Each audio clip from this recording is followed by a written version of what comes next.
After playing with my fidget toys last week, today we're going to go to the heart of things and talk about the Rosary as a powerful form of Christian meditation. No toys this week, but I do have a little Zen fountain. With its crystal ball and Japanese pagoda, it symbolizes what the Rosary is not about. Waterfalls and gardens are beautiful gifts of God found in nature, and I don't mean to disrespect anyone here.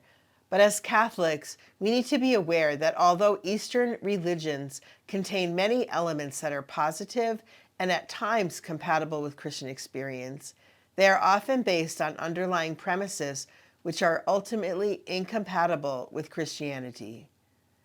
These are the words of Pope John Paul II. He explained that Eastern approaches to meditation are aimed at attaining a high level of spiritual concentration by using techniques of a psychophysical, repetitive, and symbolic nature.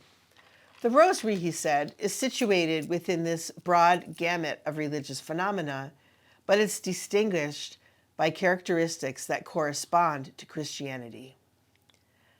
So, how does the Rosary become a form of meditation?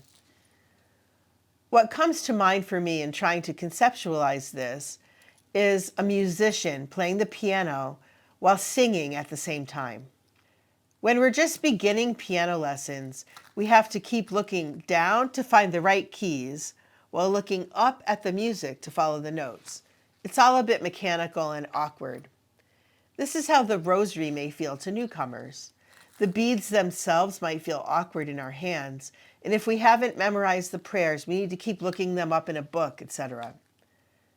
Just as a child gradually gains the ability to feel the piano keys rather than constantly looking down at them, as we pray the Rosary consistently, we learn the prayers by heart, and fingering the Rosary beads becomes more natural.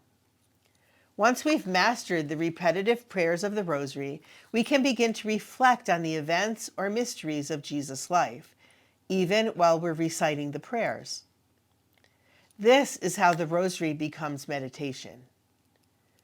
It's like the pianist who can simultaneously play the accompaniment, sing the words, and convey the deeper meaning of the lyrics and music because it has almost become a part of oneself. In his 2002 letter on the Rosary, Pope John Paul II described the Hail Marys as the warp on which is woven the contemplation of the mysteries. The warp is the threads that run lengthwise on the loom, and the weft is the threads that are woven in to form a pattern and create a tapestry. St. John Paul taught us much about the Rosary in this 2002 letter. Meditation on the mysteries of Christ is proposed in the Rosary by means of a method designed to assist in their assimilation. It's a method based on repetition.